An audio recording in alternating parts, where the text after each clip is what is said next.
ఘనమైన తండ్రి అయిన దేవునికి నా హృదయపూర్వక నిండు స్తోత్రాలు చెల్లిస్తూ ఈరోజు మరి ఈ ప్రాంతంలో క్రీస్తునందు సహోదరులు దేవుని పనిలో అత్యంత సన్నిహితులు మరి ప్రియులు కాంతారావు గారికి వారి కుటుంబానికి, ప్రియులు దానియేలు వారి కుటుంబానికి, అలాగే కూడి వచ్చిన స్థానిక సంఘానికి, ఈ గ్రామ పెద్దలకును వారి బంధువులకును, అలాగే వేదికను అలంకరించిన ప్రియులకి మరొకసారి ఈ శబ్దం ద్వారా వింటున్న ప్రతి వారికి కూడా అంగర క్రీస్తు సంఘం తరపున ప్రత్యేక వందనాలు తెలియజేస్తూ ప్రార్థన చేసుకుని వాక్య పరిచయంలోనికి మనం ముందుకు కొనసాగుదాం. ప్రార్థన. సకల ఆశీర్వాదాలకు కారణభూతుడు అయిన మా ప్రియ పరలోక తండ్రి, మీ ఘనమైన అతి శ్రేష్టమైన నామమునకు స్తోత్రాలు స్తుతులు చెల్లిస్తూ ఉన్నాం తండ్రి. ఈ దినం ఈ సమయము మీ కృప ద్వారా మమ్మల్ని జ్ఞాపకం చేసుకుని ఈ స్థలాల్లో మిమ్మల్ని మహిమపరచుకునే భాగ్యాన్ని మాకు అనుగ్రహించినందుకు స్తోత్రాలు. క్రీస్తునందు సహోదరులు మీ యొక్క తండ్రి మరి పనిలో జత పనివారమైన ప్రియులు కాంతారావు గారిని, నాయన దానియేలు బాబు గారిని బట్టి మీకు స్తోత్రాలు చెల్లిస్తున్నాం. మరంగారు క్రీస్తు సంఘాన్ని వారు ఎంత ప్రేమించి వారు ఎంత ప్రయాసపడుతున్నారో మీకు తెలుసు నాయన. మరి ఈ దినం ప్రభువా వారి యొక్క స్థానిక సంఘాన్ని దర్శించి నాయన మిమ్మల్ని గణపరచుటకు సంఘాల మధ్య ఇచ్చిన ఐక్యతను బట్టి మీకు స్తుతులు చెల్లిస్తూ ఉన్నాం. ఈరోజు ఈ ప్రాంతంలో మిమ్మల్ని మహిమపరుస్తుండగా నాయన ఏ మాటలైతే ఈ ప్రాంత వాసులకు అవసరమో ఆ మాటలు మీ గ్రంథం ద్వారా మా హృదయాల నుంచి మీరు పలికించబడి ప్రార్థిస్తూ ఉన్నాం నాయన. మా స్వనీతి మా స్వబుద్ధి మాలో తొలగించండి. మీకు మహిమ తెచ్చే పాత్రలుగా మమ్మల్ని అందరినీ వాడుకోమని, మహిమ ఘనత ప్రభావాలు మీరు పొందమని మా ప్రభును మీ కుమారుడైన యేసుక్రీస్తు వారి అతి శ్రేష్టమైన నామమున ఈ ప్రార్థనను సమర్పించి వేడుకొంచున్నాం మా ప్రియ పరలోక తండ్రి. ఆమేన్. ప్రభు నామమున మరొకసారి అందరికీ ప్రత్యేక వందనాలు. మరి దేవుని కృపలో మరల ఈ నూతన సంవత్సరం రావటం అనేది చాలా సంతోషకరం. మరి ఈ ప్రాంతంలో బలమైన పని చేస్తున్న ప్రియులు కాంతారావు గారిని, అలాగే సహోదరు దానియేలు గారిని బట్టి నేను ఎంతగానో సంతోషిస్తూ ఎంతగానో దేవుని కనపరుస్తూ ఉన్నాం. దేవుని పరిచయంలో మాకు అనేక దైవ సేవకులు పరిచయమైన అనేక మందితో మేము కలిసి ఉన్న మరి కొందరు మనం ఒక ప్రత్యేకమైన హృదయాల్లో స్థానాలు ఇస్తాం అనేది జరుగుతూ ఉంటుంది. అటువంటి పనిలో మరి దేవుని కృప ద్వారా వాక్యం ద్వారా మరి ఆ ప్రేమను ప్రియులు కాంతారావు గారు దానియేలు బాబు ద్వారా మేము పొందుకున్నాం. కనుక అంగర క్రీస్తు సంఘం కూడా ఒక ప్రత్యేకం వారు.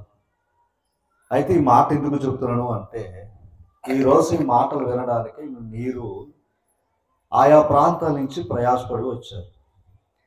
ఎంతో ఉన్నతమైన జ్ఞానం చెప్పగల సామర్థ్యం కలిగిన వ్యక్తులు.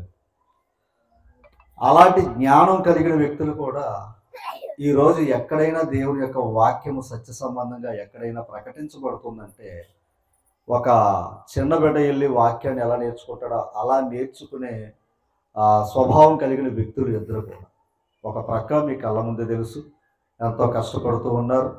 కుటుంబ పరిస్థితులు ఏంటో మీకు తెలుసు, వాళ్ళ అవసరతలు ఏంటో తెలుసు.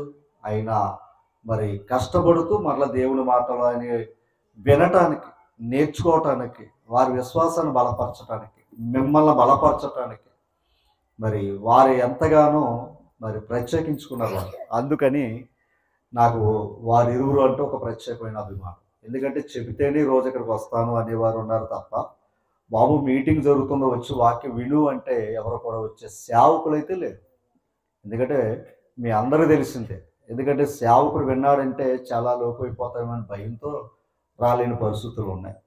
కానీ వారి ఇరువురు ద్వారా మరి ఎంత శరీరాలు సహకరించకపోయినా ఇరువురు బలహీనులే. శారీరకంగా ఇరువురు కూడా బలహీనులే. ఒకరు కాలు సమస్య, మరొకరు చెయ్యి సమస్య. మరి అన్నీ ఉన్నా కూడా ప్రక్కన పెట్టుకుని ఎంత దూరమైనా మరి భారం అనుకోకుండా దేవుని పనుల వారికి ఉన్న మక్కువ గొప్పది. దేవుడు ఈ సంవత్సరంలో వారి ప్రయాసకు తగిన మేలును స్థానిక సంఘం ద్వారా వారి కుటుంబాలకి దేవుడు ఇవ్వాలని నేను కోరుతూ వాక్య పరిచయంలోకి నేను వెళ్తాను. అమ్మ, మీరు అందరు కూడా వాక్యం దగ్గరికి మనసు వచ్చారు కదా, రైట్. మరి దేవుని యొక్క మహాకృపను బట్టి 2024వ సంవత్సరం అంతా కూడా మనం చూసాం కనుక ఈరోజు ఇక్కడ ఉన్నాం. అంటే సంవత్సర కాలం అంతా ఏమయ్యా మనం చూసాం, సంతోషించాం, ఆనందించాం. ఈ సంవత్సరాలు జరుగుతున్నప్పుడు ఈరోజు ఒక ప్రత్యేకమైన దినం, అనగా నూతన సంవత్సర శుభాకాంక్షలు. అంతే కదండి, మన చిన్నప్పుడు ఏమనివరయ్యా అంటే నూతన సంవత్సర శుభాకాంక్షలు అన్నారు. మా చిన్నతనంలో ఏముండేదయ్యా అంటే కిరాణా షాప్ కాడికి వెళ్ళటం, గ్రీటింగ్లు కొనుక్కోవడం. ఎందుకంటే రూపాయన్నరకి ఇచ్చేసేవారు షార్ట్.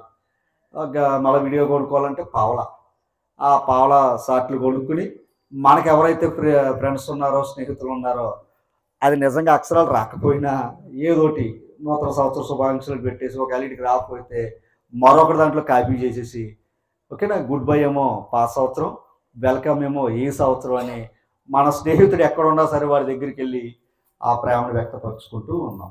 నిజమే, ఆ బాల్య దినాలు కూడా మనం చూసి వచ్చాం. ఇప్పుడు గ్రీటింగ్స్ అనేది మనం ఏదో కిరాణా షాప్లో దొరికే వస్తువులతో కాదు, కానీ ఈరోజు దేవుడు నూతన సంవత్సరం గురించి ఏం చెప్తున్నాడు, వాక్యం ద్వారా గ్రీటింగ్ ఏంటో అన్నది మనం ఈరోజు నేర్చుకుందాం. ఓకేనా తల్లి, మనసు పెడతారా? రైట్. ఒకసారి ద్వితీయోపదేశకాండ 32వ అధ్యాయము, ద్వితీయోపదేశకాండ 32వ అధ్యాయము తీసారమ్మా, 7వ వచనాన్ని మనం చదువుదాం.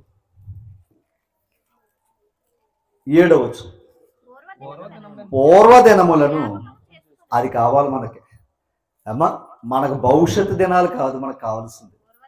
పూర్వదినాలు ఏం చేసుకోవాలంట? జ్ఞాపకం చేసుకోవాలి.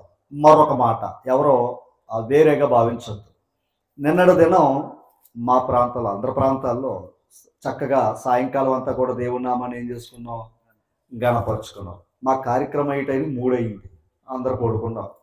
తెల్లవారుజామున మా వీధిలోని చివర ఒక దైవాన్ని ఎరగని ఆవిడ హార్ట్ స్ట్రోక్తో మరణించిందంట. ఓకేనా తల్లి, హార్ట్ స్ట్రోక్తో మరణించిందంట. ఉదయం లేచి టైంకి ఆ సంఘటన చూసి బాధ కలిగింది. అంటే ఒక్క కొద్ది గంటల్లో ఏమైంది, అది నేను అంటుంటా. ఇప్పుడు మనం ఏది జ్ఞాపకం చేసుకోవాలి? పూర్వదినాలు జ్ఞాపకం చేసుకోవాలి. అమ్మ, పూర్వదినములను జ్ఞాపకము చేసుకున్నాము. చూడండి, ఇప్పుడు ఆవిడ వెళ్ళిన తర్వాత ఆ పూర్వదినాలే జ్ఞాపకం చేసుకుంటాం. అంతేనా తల్లి? ఎందుకని ఒకప్పుడు ఆవిడ ఉండేది, ఇప్పుడు లేదు. అలాగే ఇప్పుడు ఉన్నాము అంటే మనం ఏ దినాలు జ్ఞాపకం చేసుకోవాలి? అది మర్చిపోకూడదు. ఎందుకు జ్ఞాపకం చేసుకోవాలి? దేవుడు మనకి ఎందుకు దినాలను ఇచ్చాడు, ఎందుకు సంవత్సరాలు ఇస్తున్నాడో, ఇవన్నీ ఈరోజు మనం నేర్చుకోవడానికి మనసు పెడతాం. పూర్వదినములు జ్ఞాపకము చేసుకున్నాము, అది తరతరముల సంవత్సరములను తలంచుకో అన్నాడు. తరతరాల్లోంచి ఏమొస్తున్నాయి? సంవత్సరాలు వస్తున్నాయి. మన తరంలోనే కాదు సంవత్సరాలు, మన పితరుల కాలం నుంచి కూడా ఏమున్నాయంట, సంవత్సరాలు జరుగుతూనే ఉన్నాయి.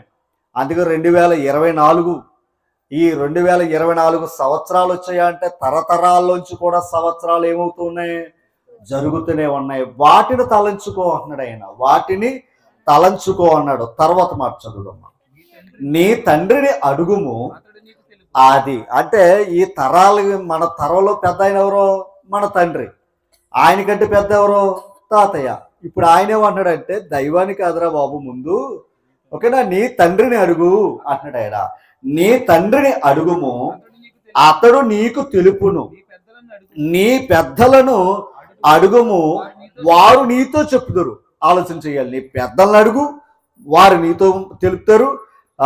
నీ తండ్రిని అడుగు, వారు నీకు తెలియపరుస్తారు అన్నాడు. దేని గురించి? 7వ వచనం, పూర్వదినములను జ్ఞాపకం చేసుకో అంటే ఇశ్రాయేలు వారికి కానాను దేశాన్ని దేవుడు ఇచ్చాడు. అవునా? ఒకప్పుడు వారి దినాలు ఎక్కడుండి? ఐగుప్తులో బానిసలు, అది దాని అర్థం. ఒకప్పుడు జీవితం ఏంటయ్యా అంటే బానిసలరా. ఒకప్పుడు మన జీవితాలు 40 సంవత్సరాలు వస్తుంది. 40 సంవత్సరాల పూర్వం ఏముంది? బానిసత్వంగా బ్రతికేవరా బాబు. ఇప్పుడైతే ఆ బానిసత్వం నుంచి దేవుడు ఏం చేశాడు? విడిపించాడు. ఆ విడిపించిన సంగతి దేవుడు చెప్పక్కర్లా, మన పెద్దలు అడిగిన, మన తండ్రులు అడిగిన ఖచ్చితంగా వారు చెప్పుదురు. ఈ సంవత్సరాలు గడుస్తున్నప్పుడు మనం తెలుసుకోవలసింది ఏంటయ్యా అంటే దేవుడు మనల్ని ఎక్కడి నుంచి విమోచిస్తున్నాడో అన్నది మనం ఆలోచన చెయ్యాలి. ఓకే తల్లి, ఎక్కడి నుంచి విమోచిస్తున్నాడు అన్నది ఆలోచన చెయ్యాలి. హబక్కు గ్రంథం ఒకసారి చదువుదాం. హబక్కు గ్రంథం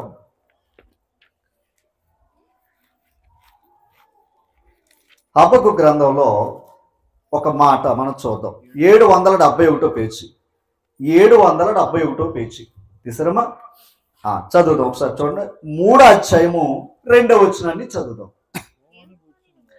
యెహోవాను గూర్చి, యెహోవా నిన్ను గూర్చిన వార్తను విని. ఎవరి వార్త ఇది? యెహోవా అంటే దేవుడు. దేవుడు గూర్చిన వార్త విని. అది ఎవరు చెప్తారు? ఆ వార్త ఎవరు చెప్తారు? అసలు మొదటగా దైవాన్ని పరిచయం చేసే బాధ్యత దేవుడు ఎవరికి అప్పగించాడు? తల్లిదండ్రులకు ఇచ్చాడు. అంతేనమ్మా. తల్లిదండ్రులకు ఎందుకు ఇచ్చాడంటే ముందు వారు చెప్పాలి. కానీ మన తల్లిదండ్రులు ఆయన తెలుసుకోకపోతే ఇంకెట్లా? మన తల్లిదండ్రులు ఆయన తెలుసుకోలేదు కనుక దేవుడు ప్రవక్తల్ని, దైవ సేవకుల్ని ఇవ్వడం జరిగింది. ఏమంతేనా? మరి మొదట ఎవరో ఇంటికి యజమానే, తండ్రే సేవకుడు అమ్మా. తర్వాత మాట, యెహోవా నిన్ను గూర్చిన వార్త నేను భయపడుచున్నాను. యెహోవా మనసు పెట్టాలి. సంవత్సరములు జరుగుచుండగా నీ కార్యమును నూతనపరుచు. సంవత్సరములు జరుగుచుండగా, ఒకసారి సంవత్సరములు జరుగుచుండగా ఆయన కార్యాన్ని ఏం చేస్తున్నాడు? ఆయన నూతన పరుచుకుంటున్నాడట. ఆయన కార్యాన్ని నూతన పరుచుకుంటున్నాడు. ఈ ఏళ నూతన సంవత్సరం అన్నాం, మళ్ళీ రేపు అన్నాం మనం, అంతే కదండి. ఈ ఒక్కరోజు మనం ఏమన్నాం? నూతన సంవత్సరం అన్నాం, రేపు అన్నాం. ఎందుకంటే ఆల్రెడీ ఏళ్ళ ఉన్న నూతనం రేపు ఏమైపోయింది? పాత అయిపోయింది. కానీ దేవుడు సంవత్సరాలు జరుగుతుండగా ఆయన కార్యాన్ని ఏం చేసుకుంటాడంట? నూతన పరుచుము. తర్వాత సంవత్సరములు జరుగుచుండగా దాన్ని తెలియచేయము. సంవత్సరాలు గడిచే కొలది ఆయన నూతన పరుచుకున్న కార్యాన్ని తెలియపరచు అంటున్నాడు ఆయన. ఏమిటది చూద్దాం. కోపించుచునే వాత్సల్యమును. ఒకసారి ఆయనకి ఏముంది? కోపం ఉంది. రెండవది ఏముంది? వాత్సల్యత ఉందంట. కోపం ఉంది, రెండవది వాత్సల్యత అంటే ప్రేమ. ఏమంటారా? వాత్సల్యమును జ్ఞాపకము తెచ్చుకొనుము అంటున్నాడు భక్తుడు. విలాపవాక్యాల దగ్గరికి వెళ్దాం. విలాపవాక్యాలు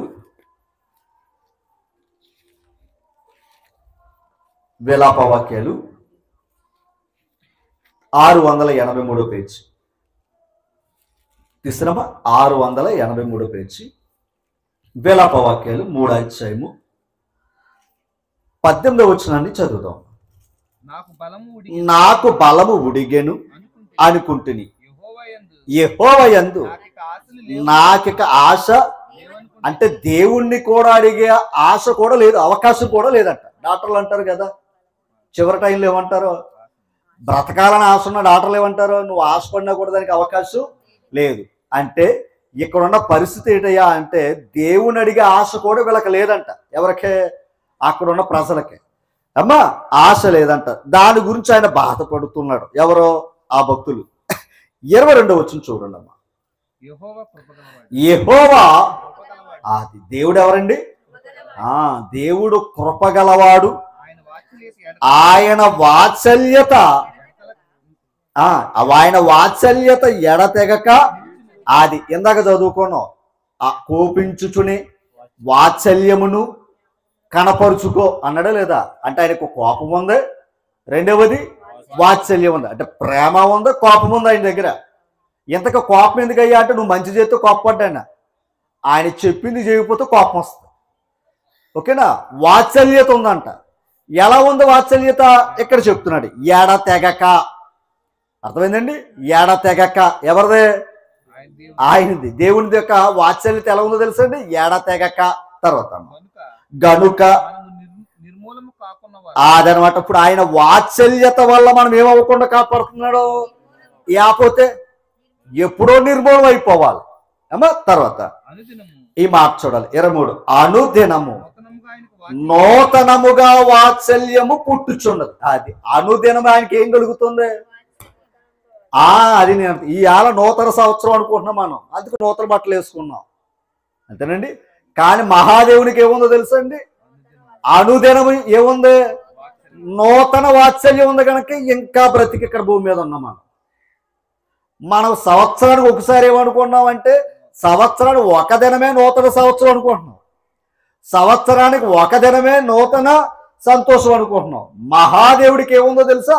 ఒరే, సంవత్సరాలు జరుగుచుండగా నువ్వు క్యాలెండర్లు తిప్పుతున్నావు, కానీ ఆ క్యాలెండర్లు తిప్పుతున్న ఆయన నూతన కార్యాన్ని జ్ఞాపకం చేసుకోరా అన్నాడు ఆయన. ఆ కార్యం ఏంటయ్యా అంటే నువ్వు తప్పులు చేస్తున్నా, కోపం తెప్పిస్తున్నా, ఆయన వాత్సల్యత ఏం చూపిస్తున్నాడు? అనుదినము. సంవత్సరం ఒకసారి చూపిస్తున్నాడు ఆయన. నిజంగా మనలాగా సంవత్సరం ఒకసారి భక్తి చూపించామనుకోండి, ఆయన కూడా సంవత్సరంలాగా ఒకసారి ప్రేమిస్తున్నాడు అనుకోండి, ఒక్కడు భూమి మీద ఉండవు. ఏమంతనా? కనుక ఇప్పుడు అనుదినము ఆయన ఏమన్నాడు? అనుదినము నూతనముగా ఆయనకు వాత్సల్యత పుట్టుచున్నది. నీవెంతైనా, అది దేవుడు ఎంతైనా నమ్మదగిన వారు మనం కావు, కానీ మనం నమ్మకం లేకపోయినా ఆయన ఎవరంట? ఈ రోజు ఎందుకు కూర్చోబెట్టాడు? నమ్మి కూర్చోబెట్టాడు ఆయన. మనం ఇది అయిపోయాక ఏం చేస్తాం? అది మనం ఏం చేస్తాం? మళ్ళా సంవత్సరం వచ్చినప్పుడు చూసుకుందాంలే, అంతేనండి అమ్మా. కనుక మనం ఇన్ని పొరపాట్లు చేస్తున్నా, అంత కోపాన్ని ఆయనకి తెచ్చిపెట్టినా, మహాదేవుడికి ఉన్న మనసు ఏంటయ్యా అంటే నూతనంగా ఆయన ఏం చేస్తున్నాడో తెలుసండి? వాత్సల్యతను పుట్టించుకుంటున్నాడట. లేకపోతే మనం భూమి మీద ఉండే అవకాశం ఎవరికి ఉండేది కాదు. ఓకేనా? ఇప్పుడు సంవత్సరములు జరుగుతుండగా ఆయన కార్యాన్ని జ్ఞాపకం చేసుకోవాలి. ఈ రోజు నేను ఇలా ఉన్నానయ్యా అంటే ఆయన కార్యం ఏంటి? ఆయన కార్యం ఏంటి? నూతనముగా ఆయనకి ఏం కలుగుతుంది? అందుకున్నాను అని అనాలి. అంతేగాని నేను వేసుకున్న మందులు, నేను తీసుకున్న జాగ్రత్తలు, నేను తినే ఆహారము, నేనుండే ఇల్లు, అర్థమైందా, నా బిడ్డలు బాగా చూసుకుంటారు, ఇదేమీ కాదు. మొదట మన మనసు ఏంటయ్యా అంటే దైవం మీద ఉండాలి. దేవుని కృప లేనిదే మనం ఏమీ చేయలేము. ఓకేనా? రైట్. తర్వాత మరికొన్ని మాటలు మనం చూద్దాం. ఆదికాండం 47వ అధ్యాయం.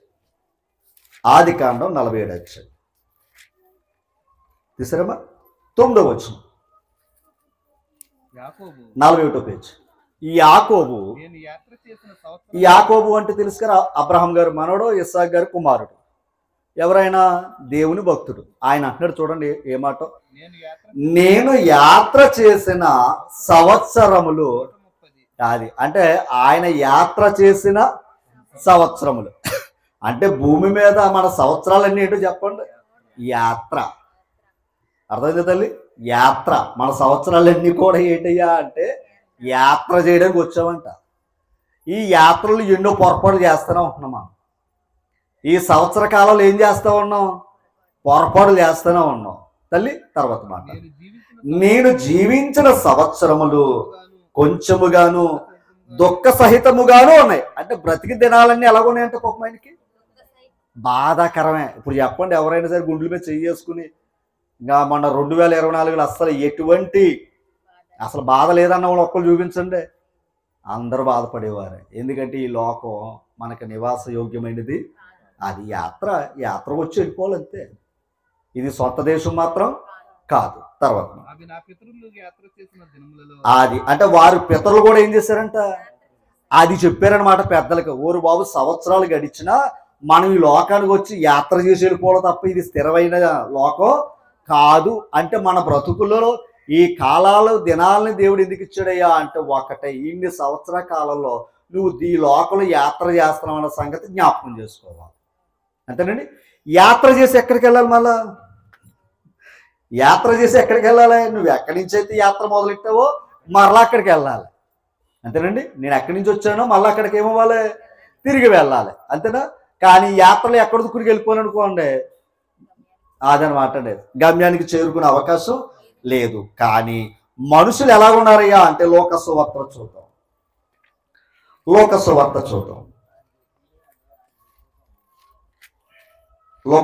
తీసిరమ్మా.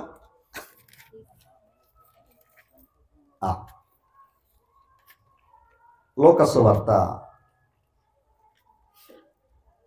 12వ అధ్యాయం 19వ వచనం. 12వ అధ్యాయం 19వ వచనం. నా ప్రాణముతో ప్రాణమా అనేక సంవత్సరములకు ఏం చెప్పాడండి? ఎవరితో చెప్పుకుంటున్నాడు? ప్రాణం ఇచ్చినోడితో చెప్పుకోవడం అనేవాడు. అంతే కదండి. ఈరోజు ప్రాణం పోసిన డాక్టర్ దేవుడు అంటున్నారు. కాదు, ఆ దేవుడు డాక్టర్ గారికి ఇచ్చిన జ్ఞానం ద్వారా నీకు ప్రాణం పోసాడు. ఆ దేవుడు నీ తల్లిదండ్రుల ద్వారా నీకు ప్రాణం పోసాడు. అందుకే ముందు ఆయనకి చెప్పుకోవాలి, ప్రాణం ఇచ్చినోడు ఆయన. ఇవన్నీ పాత్రలు. ఈయనేమంటున్నాడు? ఒక ధనవంతుడు, చదవండి. నా ప్రాణముతో ప్రాణమా, నా ప్రాణమా అనేక సంవత్సరములకు విస్తారమైన ఆస్తి. ఎన్ని సంవత్సరాల కంట? ఏం సంపాదించుకున్నాడట? ఆస్తి సమకూర్చుకున్నాడట. అనేక సంవత్సరాల కంటే ఇతరు ఒక్కడ కష్టపడి ఏం చేసుకున్నాడయ్యా అంటే ఆస్తి సమకూర్చుకున్నాడట. ఆ తర్వాత సుఖించుము, తినుము, త్రాగుము, సంతోషించుమని ఎలాగ అనుకుంటున్నాడట తన ప్రాణంతో. ఆస్తి ఉంది కదా, నువ్వేం చేయొచ్చు? తినుము, తాగుము, సుఖించు. అంతే కదండి, డబ్బులు ఉంటే అదే కదా. ఓకే, తర్వాత ఏమన్నాడు చూడండి. అయితే దేవుడు వెర్రివాడా. ఒకసారి ఏంటండి? అలా అనుకున్నవాడు నువ్వు దేవుని దృష్టిలో ఎవరంట? అది గమనించాలి. అలా అనుకునేవారిని ఏమంటాడు తెలుసండి? వెర్రివారా అంటున్నాడు దేవుడు. ఎందుకో తెలుసా? భక్తులందరూ ఏమనుకున్నారు? ఒరే యాత్రకు వచ్చావురా, ఇక్కడ ఏమి కూడా పట్టుకుని వెళ్ళే అవకాశం మనకే లేదని వాళ్ళందరూ కూడా అంత గొప్ప ధనవంతులు కూడా ఏమీ లేకుండా బ్రతికారంట. తమది కానట్టుగా బ్రతికారంట వాళ్ళు. ఎవరో? భక్తులు. ఓకేనా? భక్తి తెలియని వాడు ఏమనుకుంటాడంటే ఏదోలాగా ఇక్కడ ఏం చేయాలనుకుంటాడో. ఎక్కడ ఇది యాత్ర కాదు, ఇదే స్థిరం గనక ఇక్కడ అనేక సంవత్సరాలకు ఏం చెయ్యాలి? ఆస్తి సమకూర్చుకోవాలనుకున్నాడు. ఏం సమకూర్చుకోవాలో తెలియలేదండి. మరో మాట, యాకోబు పత్రిక 4:13 నేడైనను రేపైనను ఒకానొక పట్టణమునకు వెళ్ళి అక్కడ ఒక సంవత్సరం ఉండి వ్యాపారము చేసి లాభం సంపాదింతుము రండి అని చెప్పుకుని వారులారా. ఇందాక ఒకడే ధనవంతుడు, అతను ఏమన్నాడు? అనేక సంవత్సరాలకు ఆస్తి సమకూర్చును అని ఏమన్నాడయ్యా అంటే వెర్రివాడా అన్నాడంట. ఎక్కడేటయ్యా అంటే అనేకులు. ఇప్పుడు అందరి మనసులో ఏముంది? అందరి మనసులో ఏదుంది? ఏం సంపాదించుకుందామని, అంతేగాని జ్ఞానం సంపాదించుకుందామని ఆలోచన లేదండి. తర్వాత మాట, రేపేమి సంభవించునో, అదే ఇందాక చదువుకున్న ప్రారంభంలో, రేపేమి సంభవించునో అది మన బ్రతుకు. అది రేపేమి సంభవించు, సంవత్సరాలు గొడవ తర్వాత రేపేమి సంభవించునో మనకే తెలియదు. తర్వాత మీ జీవమే పాటిది, మీరు కొంతసేపు కనబడి అంతలో మాయమైపోవు. అది మన బ్రతుకులు. మరి అలాంటి బ్రతుకులు ఎక్కడి వరకు లెక్కలేసుకున్నారో ఆ తర్వాత అంటాడు మీరు ఏదైనా చెయ్యాలంటే గమనించాలి అనే మన వ్యక్తిగతమైన ఆలోచన తీసుకోకూడదంట. ప్రభు చిత్తమైతే ఇది అది చేతుమని చెప్పాలంట. దేవా నీకు ఇష్టమైతే ఇది చెయ్యాలని ఆశపడుతున్నాను అని దేవునికి చెప్పాలంట. అంతేగాని మన ప్రాణముతో లేదా మన వారితో చెప్పుకోవటం వల్ల మన బ్రతుకులు ఏమన్నాడు తెలుసండి? అంతలో కనబడు అంతలో మాయమైపోవు ఆవిరి వంటి వారము అని చెప్పాడు ఆయన. ఓకేనా? కనుక అన్ని లెక్కలు వేసుకుంటే మనకే లెక్కలుంటే ఆయనకే లెక్క ఉంది కదా తల్లి. అందుకే ఈ రాత్రి ప్రాణం అడుగుతున్నాను అన్నాడు ఆయన. ఆయన లెక్క అయిపోయింది అంతే. కనుక మన లెక్కలు ఎన్నో ఉంటాయి. మన లెక్కలు ఎన్ని చేస్తే మాస్టర్ లెక్క కరెక్ట్ ఇక్కడ ఏమంతేనా? ఎవరి నాకు ఇలా కనిపిస్తుందని అన్నం వేసుకో, ఎన్నైనా వేసుకో, కానీ ఆ పలకట్టుకుని వెళ్ళి మాస్టర్ దగ్గరికి వెళ్ళినప్పుడు వేయాలి. ఏది లెక్క, అంతేనండి. కరెక్ట్గా అప్పుడు ఉందా లేదన్నా చూసుకోవాలి. అలాగే భూమి మీదకి వచ్చినప్పుడు ఎవరి లెక్కలా వేసేసుకుంటున్నారు, కానీ ఆయన వేయాలి అసలు లెక్క, మార్కులు ఆయన వేయాలి. ఓకేనమ్మా? రైట్. లోకస్ వార్త తీసారా? చదువు 13వ అధ్యాయం 13వ అధ్యాయం లోకస్ వార్త 13వ అధ్యాయం 8వ వచనం. అయితే వాడు అయ్యా, ఈ మాట వినాలి, తోటమాలి ఎందుకంటే ద్రాక్ష తోటలో అంజూరపు చెట్టు వేసాడంట. పండ్ల కాలం ఎదుకొచ్చినప్పుడు ఏ ఫలము దొరకలేదంట. యజమాని అన్నాడట దీన్ని తీసేరా అన్నాడట. ఎందుకంటే ఫలాలు ఇవ్వలేనప్పుడు ఏం చేయాలి? పనికిరాదు కదా, తీసేయండి అన్నాడట. ఇప్పుడు ఆయన ఏమన్నాడు చూడండి, ఎవరో ఆ తోటమాలి. అయితే వాడు, అయ్యా నేను దాని చుట్టూ తవ్వి ఎరువు వేసేదను, ఎరువు వెయ్యి మట్టుకు ఏ సంవత్సరము కూడా. ఇప్పుడు ఈ సంవత్సరం ఎందుకు ఇచ్చాడు చెప్పాలి? ఈ రోజు మనకి ఈ సంవత్సరం ఎందుకు ఇచ్చాడు చెప్పాలి? ఒకవేళ గత సంవత్సర కాలంలో దేవుని యందు మనం ఫలాలు ఇవ్వలేదేమో, ఈ సంవత్సరం ఎందుకు ఇచ్చాడంటే కనీసం ఈ సంవత్సరంలో అయినా నీకు ఫలాలు ఇస్తారేమో అని తోటమాలి అనగా క్రీస్తు ప్రభు బ్రతిమాలుకుంటాడట. తండ్రి పక్షాన, మన పక్షాన నుండి. ఓకేనా తల్లి? మన పక్షాన నుండి ఏం చేస్తున్నాడో తెలుసు ప్రభు. ఈసారైనా ఒకసారి ఈ సంవత్సరం ఇవ్వయ్యా అన్నాడట.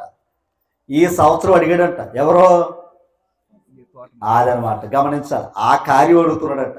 మరొక మాట చూడండి, యోహాను సువార్త 8వ అధ్యాయము. యోహాను సువార్త 8వ అధ్యాయం. యేసు ప్రభు వచ్చింది ఎందుకు చూడండి, 8వ అధ్యాయము. యోహాను సువార్త 8వ అధ్యాయం 29వ వచనం. నన్ను పంపిన వాడు, యేసు ప్రభు ఈ లోకానికి వచ్చినప్పుడు ఆయనకి ఎవరు తోడుగా ఉన్నారు? తండ్రి అయిన దేవుడు తోడుగా ఉన్నాడు. తర్వాత ఆయనకి ఇష్టమైన కార్యము, ఆయనకి ఇష్టమైన కార్యాన్ని నేను చేస్తున్నాడు ఎల్లప్పుడు. ప్రభు కూడా ఏం చేస్తున్నాడు? దేవునికి, గమనించాలి, దేవునికి ఇష్టమైన కార్యాన్ని యేసుక్రీస్తు చేస్తున్నాడట. దేవునికి ఇష్టమైన కార్యం ఏంటయ్యా అంటే, దేవుడు లోకమును ఎంతో, మరి యేసు ప్రభు ప్రేమించేవాడా పగ తీర్చుకునేవాడా? ఈయన ప్రేమించేవాడు, శత్రుడు కూడా ప్రేమించరా అన్నాడు. అది అంటే ఇప్పుడు తండ్రి ఇష్టమైన కార్యం జరిగించడానికి వచ్చాడా లేదా? ఆయన వచ్చాడు. అందుకే గమనించాలి, ఈ పాపులు క్షమించమన్నాడు తప్ప పాపిని శిక్షించడానికి కోరలేదు ఆయన. ఏమో పాపిని శిక్షించమని ఆయన కోరలేదు. అంటే ఇప్పుడు తండ్రి కార్యాన్ని చేస్తున్నాడా లేదా? చేస్తున్నాడా లేదా? ఏవి సంవత్సరాలు జరుగుతుండగా ఆయన కార్యాలు జరిగిస్తున్నాడా లేదా? ఈరోజు ఆయన వాక్యం ద్వారా మనం ఏమవుతున్నాం? ఈ సంవత్సరం కూడా ఉండి మన జీవితాలు ఏం చేసుకోవడానికే అదనమాట, ఫలింపు రావాలని దేవుడు ఈ సంవత్సర కాలం ఇచ్చాడు. కానీ మనం ఏదో మళ్ళా ఈ సంవత్సరం ఉన్నాను కదా మళ్ళీ ఏదో లెక్కలు వేసుకున్నాం అనుకోండి, తర్వాత నష్టపోయేది మనమే. అందుకు ఫలింపు ఉందా లేదా అన్నదో చూసుకోవాలి మనం. ఓకేనా? రైట్. మరికొన్ని విషయాలు మనం చూద్దాం. దేవుని కృపలో దైవానికి ఉన్న గొప్ప మనసు ఏంటయ్యా అంటే, దైవానికి ఉన్న గొప్ప మనసు ఏంటయ్యా అంటే, ఒక మాట చూపిస్తాను చూడండి. ఫిలిప్పి పత్రిక దగ్గరే, పేతురు పత్రిక 3వ అధ్యాయం తీసారా? పేతురు 2వ పత్రిక 3వ అధ్యాయము తీసారమ్మా? పేతురు రాసిన 2వ పత్రిక 3వ అధ్యాయము 8వ వచనం చదవండి. ప్రియులారా, ఒక సంగతి మరచిపోకుడి, ఏమనగా, మనసు పెట్టండి, ప్రభు దృష్టికి ఒక దినము, అది ప్రభు దృష్టికి అంట ఒక దినము. ఓకేనండి? ఒక దినం ఎన్ని సంవత్సరాలు అంట? ఆయనకి 1000 సంవత్సరాలు అంట ఒక దినం. రెండవది 1000 సంవత్సరములు. అది 1000 సంవత్సరాల దృష్టి ఎలాగుందంట అంటే, ఇప్పుడు ఈ 2024 అని దృష్టిలో ఎలాంటిది? రెండు రోజులు అనమాట. అంతేనా? ఎందుకంటే మనలాంటి నరుడు కాదు ఆయన, లెక్కలు వేసుకోవడానికే. ఆయన ఎవరో దేవుడు. ఎందుకంటే కాలాలను సృష్టించిన వాడు ఆయన. ఆయనకి క్యాలెండర్తో పనేమీ లేదు. సూర్యుడు, చంద్రుడు, నక్షత్రాలు పుట్టించిందే ఆయన. అటువంటి దేవునికి గమనించాలి, మన క్యాలెండర్ వేసి ఈ రోజు పుట్టామని చెప్పడం కూడా మంచిది కాదు. ఓకేనా? రైట్. ఇప్పుడు ఆయన దృష్టిలో ఒక దినము 1000 దినాలు, 1000 దినాలు ఒక దినం. మర్చిపోండి అన్నాడా? రైట్. ఇప్పుడు సంవత్సరాలు జరుగుతుండగా ఏం కలుగుతుంది? సంవత్సరాలు జరుగుతుండగా ఏం జరుగుతున్నాయి? వాత్సల్యం జరుగుతున్నాయి. అంతే కదా? ఆయన కృప ఉంది. ప్రకటన గ్రంథం 20వ అధ్యాయం. ప్రకటన గ్రంథం 20వ అధ్యాయం తీసారా? ఈ 20వ అధ్యాయము 4వ వచనంలో లోకంలో ఒక దుష్టుడు ఉన్నాడు. లోకంలో ఒక దుష్టుడు ఉన్నాడు, అపవాది అని వాడి పేరు. వాడు ఏం చేస్తాడయ్యా అంటే, ఓకేనా, శరీరాశ, నేత్రాశ అంటే ఈ లోకాన్ని ప్రేమించని చెప్తాడు. ఈ ప్రేమలు ఏమనుకున్నామంటే ధనమే దేవుడు అని చెప్తున్నాడు ఆడే. అమ్మా, ధనమే దేవుడు అని చెప్పినాడు ఆయనే. దేవుడు ఏమన్నాడు? ధనం దేవుడు కాదురా బాబు, మిమ్మల్ని సృష్టించిన వాడిని నేను. ధనం మీరు నిర్మించుకున్నారు అంతేనా? అమ్మా, ధనాన్ని చేసుకున్న వ్యక్తులు ఎవరు? మనవా దేవుడా? మనమే. ఒకప్పుడు వస్తువు మార్పిడి, తర్వాత కాలంలో ఏమైంది? ఈ నోట్లు గట్ట మనం తయారు చేసుకున్నాం అంతేనా కదంటారా? దేవుడు ఏదైనా ఇచ్చాడంటారా? లేదు. కానీ ఇప్పుడు ఏంటంటే నరుడు చేసుకున్న ధనాన్ని దేవుడిగా భావించాడు. ఓకేనా? కానీ దేవుడు ఏమన్నాడంటే ఆ ధనం దేవుడు కాదురా అని చెప్తున్నాడు ఆయన. అందుకు అందాక ఒక ధనవంతుడు ఏమన్నాడు? అనేక సంవత్సరాలకి ఏం సమకూర్చుకున్నాడు? అదనమాట. అది సమకూర్చుకున్నాడు కానీ దేవుని జ్ఞానాన్ని సమకూర్చుకోలేకపోయాడు ఆయన. అందుకే వెర్రివాడా అన్నాడు. రైట్. ఇప్పుడు ప్రకటన గ్రంథంలో 20వ అధ్యాయంలో ఇలా అపవాదికి లోనైన వారు అనేకులు ఉన్నారు లోకంలో. అపవాదికి మొక్కేవారు అనేకులు లోకంలో ఉన్నారు. వారికి నొక్కిన వారి గురించి మాట్లాడుతూ అక్కడ చూడండి 4వ వచనం, అంటే పెద్ద వచనం, సమయభావం లేక అక్కడ అప్పాయిని చూడండి. యేసు విషయమై తామిచ్చిన సాక్ష్యము నిమిత్తము. ఎవరి కోసం చెప్తున్నారట వీళ్ళు? యేసు విషయమే తామిచ్చిన సాక్ష్యము నిమిత్తము, దేవుని వాక్యము నిమిత్తము ఏమయ్యారంటే ఓ దేవుని వాక్యం కొరకు వీళ్ళు శిరచ్ఛేదనము అనగా తల నరికేశారంట. యాకోబు తల నరికాడే లేదా? హేరోదు నరికాడే లేదా? అపోస్తుల కార్యాల్లో ఉంటాడు. అమ్మా, నరికాడే లేదా? చూపించమంటారా? తల నరికారు. యోహాను గారు తల నరికారే లేదా? అది నేనంటే ఎవరి కోసం? దేవుని వాక్యాన్ని ప్రకటించిన వారే. అలా దైవం కోసం దేవుని వాక్యం గురించి ప్రకటించిన వారు ఏమయ్యారంట? శిరచ్ఛేదనం చేయబడ్డారు, అంటే చంపబడ్డారు, వారిని బాధ పెట్టారు. ఓకేనా? వారు చూడండి, శిరచ్ఛేదము చెయ్యబడిన వారి ఆత్మలు చూశాడంటే ఈయన. ఏం చూశాడు అంటే చనిపోయారు, వారి ఆత్మలు చూశాడంటే యోహాను గారు. దేవదూత చూపించాడంట ఆయనకి. తర్వాత ఏంటి? చచ్చిపోయిన వారు ఏమయ్యారంట? వారు బ్రతికిన వారే. ఈ మాట కోసమే వారు బ్రతికిన వారే 1000 సంవత్సరములు క్రీస్తుతో కూడా రాజ్యము చేసిరి. ఎన్ని సంవత్సరాలండి? అసలు 1000 సంవత్సరాలు బ్రతిక నరుడు భూమి మీద ఉన్నాడా? 1000 సంవత్సరాలు బ్రతిక నరుడు ఎవడైనా భూమి మీద ఉన్నాడా? లేరు. 900, 600 ఈ మనుషులు బ్రతిక చచ్చిపోయారు. 1000 సంవత్సరాలు బ్రతికిన వారు ఎవరయ్యా అంటే చంపబడిన వారు. చంపబడిన వారు ఏమై ఉన్నారంట? 1000 సంవత్సరాలు బ్రతికారు అన్నాడు. 1000 సంవత్సరాలు అంటే దాని అర్థం ఏంటంటే దీర్ఘకాలాన్ని సూచించేది. బిడ్డను ఏమని దీవిస్తాం? అంతే కదండి. నిండి 100 ఏళ్ళు అంటాం అంతేనండి. అడుగు 1, 2 సంవత్సరం ఉంటుంది. ఆ 1, 2 సంవత్సరాలు ఏమంటాం?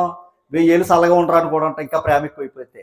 దాని అర్థం ఏంటంటే దీర్ఘకాలం బ్రతికేదాన్ని, ఎక్కువ కాలం బ్రతికేదాన్ని 1000 అని సంబోధిస్తూ ఉంటాం. అంతేనమ్మా? రైట్.